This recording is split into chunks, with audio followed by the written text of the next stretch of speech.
بالله من الشیطان الرجیم بسم الله الرحمن الرحیم. نن موږ د کامدوست وطندوست لیکوال دانشور د پښتونخوا نیشنل عوامي پارټۍ شریک چیرمین مختار اعلی کتاب یوسو اصلاحات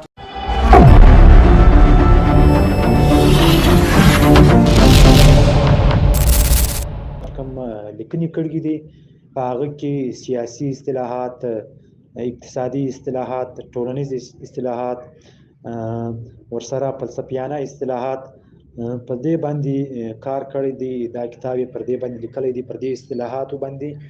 نو په دې اصطلاحاتو کې چې کوم سیاسي اصطلاحات دي په هغه کې یو څو سیاسي اصطلاحات باندې موږ خبره کوو. نو په هغو اصطلاحاتو کې چې دی اول جمهوري مرکزیت دی. نو جمهوري مرکزیت چې دی هغه معنا په یو انقلابي ګوند کې و ګوند ته موږ ګوند هم ویلی سو، پارټۍ هم ویلی سو، ورسره تنظیم هم ویلی سو. نو په یو انقلابي ګوند کې جمهوري مرکزیت چې دی دا د یو ملا د ریړ کې اډي د حیثیت لري. نو په دې کې موږ پر جمهوري مرکزیت باندې اول خبره کوو. معنا د ګوند چې کومې ټولې ادارې دي هغه له ابتدایي یونټ نیولې بیا تر مرکزه پورې، معنا تر مرکزي کمیټۍ پورې چې کومې ادارې دي دا به ټولې تقریبا د پارټۍ د غړي او د هغه د رایې پر بنیاد باندې جوړیږي. نو په دې کې د ګوند چې کومې ټولې ادارې دي ماتحت ادارې دا به د تنظیم و بالای ادارو ته جوابدی وي. کوم تنظیمي سیاسي رپورټ دا به د تنظیم و بالای ادارو ته پیښی، معنا او مرکزی کمیټۍ ته. او بل کوم په جمهوري مرکزیت کې چې د ګوند چې کوم ډیسپلین دی، ډیسپلین منل او اقلیت د اکثریت تابع او دغه راز د لوړو ادارو چې کومې فیصلې دي دا به د لاندې ادارې دا مني هم او په دې به کار هم کوي، عملي کوي به هم. نو دغه راز که موږ په لنډو ټکو کې خبره وکړو، معنا د پارټۍ لاندې ادارې چې دي دا د پارټۍ د بالای ادارو یعنی د مرکزي کمیټۍ تابع دي او هغو ته به خپل رپورټ پیښوي. معنا فرد تنظیم تابع دی، اقلیت چې دی هغه د اکثریت تابع دی. نو په دې کې چې کومې د پارټۍ لوړې ادارې دي معنا مرکزي کمیټۍ، دا مرکزي کمیټۍ چې ده دا بیا د مرکزي کمیټۍ یعنی د کانګرس تابع ده. کوم د پارټۍ کانګرس چې دی هغه بیا د پارټۍ پر ټول ممبرشپ باندې مشتمل وي. نو دغه راز بیا موږ پر ګوندي ډیسپلین باندې خبره کوو. دغه راز په انقلابي ګوندو کې ګوندي ډیسپلین چې دی هغه ډیر مهم دی، لکه څنګه چې جمهوري مرکزیت پکې مهم دی. نو ګوندي ډیسپلین چې دی د دې مطلب دا دی چې کوم ارادي دي، یعنی ښکاره خبره ده هر کار ته انسان یې واره اراده کوي. نو دغه راز چې کوم سیاسي کار دی هغه د یو تنظیم په تور باندې کېږي. نو تنظیم چې دی هغه به د خپلو اصولو چې دی معنا هغه ډیر پابند وي. نو په دې کې اول چې د اراده کېږي، نو په اراده چې دغه راز د ارادې او د عمل چې دی کوم تړون چې دی دغه یووالی چې دی دا ډیر ضروری دی. او کوم بیا چې موږ تنقید ژدو په یو ګوند کې په یو اداره کې هغه چې دی هغه به تحقیقي وي، معنا د تحقیق پر بنیاد د ساینسي نظر پر بنیاد او د علم پر بنیاد چې کوم موږ نظر ژدو. یعنی دا په ګوندي ډیسپلین کې دا هر سړی چې دی هغه با اختیاره خپل نظر ښولای سي، معنا خپل رائے ورکولای سي چې تر څو پورې دا په پارټۍ کې فیصله شوې نه وي.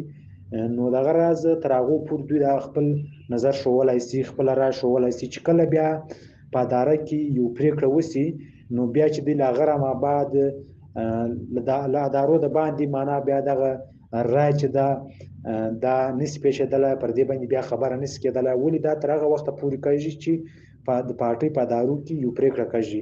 نو له هغه رامابعد بیا دا نسي کېدلی. داسې دي دا په دغه کې ډیر مهم دی په ګوندي ډیسپلین کې. نو دغه راز که موږ وګورو چې کومې فیصلې د اکثریت لخوا وسي، د پارټۍ د غړو لخوا وسي او دا بیا اخلاقي طور دا منل کېږي هم او دا بیا عملي کېږي هم، د دې لپاره به بیا کار هم کېږي. دغسې که موږ وګورو په ساینسي انقلابي نظریاتي روښانه او جمهوري مرکزیت د اصولو پر بنیاد چې کوم تشکیل شوي انقلابي ګوندونه دي، نو هغه خپل صفونه بیا د هیڅ ډول وارخطایي یا بې ترتیبي یا داسې نور څه نه برداشت کوي په خپل انقلابي ګوند کې، و هیڅ داسې قسمه انتها پسندي ته یا نور داسې په خپل تاریخ کې وکړ اړخونو یا شي اړخونو ته اجازه نه ورکوي چې هغه بیا انټرفیرنس وکړي. نو دغه راز بیا موږ یو بل اصطلاح ده ګوندي لیبرالیزم. پر ګوندي لیبرالیزم باندې موږ خبره کوو چې په انقلابي ګوندونو کې کوم ګوندي لیبرالیزم چې دی دا څومره خطرناک دی، دا د یو انقلابي ګوند ته څومره په تاوان پرېوځي. نو یو انقلابي ګوند چې هغه پرله پسې عملی نظریاتي مبارزه کوي او یو انقلابي سازمان وي، نو هغه چې کوم نظریاتي تړون وي هغه چې دی په خپلو صفونو کې د فکري وحدت پیدا کوي، هغه ته وده ورکوي. د پارټۍ چې کوم کارکنان دي چې هغه کومه مبارزه کوي، هغه چې کوم تنقید کوي هغه به بالکل د پارټۍ په ادارو کې وي، د پارټۍ له ادارو څخه د باندې دوی تنقید نشي کولی، معنا بې ځایه تنقید یا پارټۍ په ادارو کې نه وي. چې کله پارټۍ تنظیمونه په ادارو کې هغه تنقید کوي هلته پکار وي، که کله فیصلې وشي نو بیا د باندې چې کوم د دې خلاف خبرې کوي یا پر دې باندې مجلسونه کوي، نو بیا دا د پارټۍ په تاوان پرېوځي. نو دلته د ګوندي لیبرالیزم چې کوم مختلف شکلونه دي، چې یعنی ګوندي لیبرالیزم هغه په کم شکلو کې شتون لري او په کوم طریقو سره کېدلای شي. نو په هغه کې د یو ګوند غړی چې دی هغه د پارټۍ دشمن یا د قام دشمن یا د وطن دشمن چې هغه یو غلط نظر پیښوي یا هغه سره دلته په ولس کې یو غلط ماحول پیدا کوي، پر هغه باندې چوپ خوله پاتې کېږي، پر هغه باندې خبره نه کوي، او دغه راز بیا سره د کله د پارټۍ چې ادارو کې د مشوره نه ورکوي، یو کار ویني چې هغه غلط وي پر هغه باندې د چوپ خوله پاتې وي، پر هغه باندې تنقید نه کوي، نو دا هم په ګوندي لیبرالیزم کې راځي. نو دغه راز د کار د پارټۍ چې کوم کارونه دي په هغو کې لاپرواهي کول او د پارټۍ فیصلې نه منل، خپل رایه چې دا هغه برتر ګڼل، د پارټۍ څخه زیات ځان هوښیار ګڼل او انقلابي ګڼل، دا د پارټۍ په تاوان پرېوځي او صرف تر مراعاتو پورې خپل ځان له پارټۍ سره تړل، دا ټوله د پارټۍ په تاوان پرېوځي. یعنی یو بل نظر که موږ وګورو، یو بل مهمه نقطه که موږ وګورو، د غلطو خیالاتو نظریاتو په خلاف چې کله پارټۍ مبارزه کوي، نو دغه لپاره پکار دی چې معقوله دلایل وي. نو دی راولاړېږي د معقولو دلایلو پر بنیاد یو انسان یو وګړی انفرادي توګه کاونټر کوي او اصلاح نه کوي، معنا اصلاح نه کوي، نو دا هم بیا د ګوندي لیبرالیزم کې راځي، د ګوند خلاف دی، د ګوند د وحدت خلاف دی. نو دغه راز که بله نقطه موږ وګورو په ګوندي لیبرالیزم کې د خپل قام د وطن د پارټۍ په باره کښې غلطې خبرې اورېدل مګر پر هغه باندې چوپ پاتې کېدل، پر هغه باندې هیڅ سټپ نه اخیستل، دا هم په ګوندي لیبرالیزم کې راځي. نو دغه راز که موږ وګورو، معنا د پارټۍ په ادارو کښې ټاکل شوي چې کوم کارونه هغه سرته نه رسوي، په هغو کې دلچسپي نه اخلي، یو بل نمایشي کار وي په هغه کې ځان ښکاره کوي، ځان مخته کوي، نو هغه کوم تنظیمي کار چې ورته سپارل شوی په هغه کې کار پر هغه باندې دی کار نه کوي، نو دا د پارټۍ په نقصان پرېوځي او په خپلو غلطو پوهېدل، معنا خپلې غلطۍ ور معلومې سي هغه بیا هم نه اصلاح کوي، نو دا هم د پارټۍ په تاوان پرېوځي. او په پارټۍ کې چې وګړی په یو تنظیم کې کار کوي، د هغه لپاره مطالعه چې ده هغه هم ډېره مهمه ده. هغه وګړی هغه سیاسي کارکون به مطالعه هم کوي، که هغه مطالعه نه کوي، له حالاتو ځان خبروي، د تنظیمي سټرکچره ځان خبروي، له سیاسي کار ځان خبروي، نو دا د پارټۍ په نقصان پرېوځي. نو دغه راز که موږ وګورو، دغه ګوندي لیبرالیزم چې دی دا د پارټۍ وحدت چې دی دا د تیزابو غوندې ختموي. نو په شریکه کار کولو کې خنډ اچوي، معنا ټیم ورک سره چې کوم کار کوي نو هغه ته تاوان رسي، د ګوند چې کوم اتفاق دی هغه ته نقصان رسي. نو دا یو مضبوط چې کوم انقلابي تنظیم وي دا خرابولای شي، دا له نقصان سره مخامخ کولای شي. او بل که بیا موږ راواخو ډیماګوژي، یعنی ډیماګوژي دا هم یو سیاسي اصطلاح ده چې وچش ته ویل کېږي، معنا سیاسي اصطلاح ده. ډیماګوژي څه معنا؟ نو موږ پر ډیماګوژي باندې هم خبره کوو. ډیماګوژي چې دا یو فریب معنا په ولس کې چې کوم سیاست دی، که موږ وګورو موږ به د خپل قامي سیاست یو مثال راواخو. زموږ په قامي ګوندونو کې داسې خلک پیدا سي چې هغه کوم ملتپاله سیاست دی د دشمن پر ضد، په هغه کې چې کوم حقایق دي هغه ولس ته غلط بیانوي، ګډوډ یې بیانوي. یو مصنوعي سیاست رامخته کې، یو ګډوډ چاپیریال رامخته کې چې کوم ولس دی هغه د کنفیوژن شکار کی. نو اصل مرامه له اصل مقصده هغه خپل چې کوم د ملګری ورسره کوم ولس ورسره نو هغه د کنفیوژن شکار کی، هغه له اصل مرامه شاته پاتې سي. دغه هم په ډیماګوژي کې راځي. او بل چې کوم د یو استعماري سټیټ پالیسی وي، داغه چې کوم داغه الکترونیک میډیا ده یا سوشل میډیا ده یا پرنٹ میډیا ده، په دې کې د محکوم قانونو کوم راواخو، د افغانستان مثال به موږ راواخو یا زموږ د محکومي پښتونخوا مثال به موږ راواخو، په دې کې د دې خلاف دوی غلط بیانونه پیښي، غلط رپورټونه پیښي د دې محکوم قانونو یا د افغانستان په خلاف یا د محکوم بلوچستانو په خلاف یا د سرایکیانو په خلاف. نو دا چې دا په ډیماګوژي کې راځي. نو دغه رنګ بیا موږ یو بل چې کومه مهمه نقطه ده موږ اخص کې ده، یعنی له انفرادیت څخه د یو ټولنیزتوب پر خوا باندې یا د اجتماعي پر خوا باندې د سیاست اړول یو ستراتیژیک چې کوم چوکاټ دی. دا څنګه کېدلای شي چې معنا سیاست چې دی هغه له انفرادیت څخه و مجموعه ته واوړي و مجموعي فکرونو ته واوړي.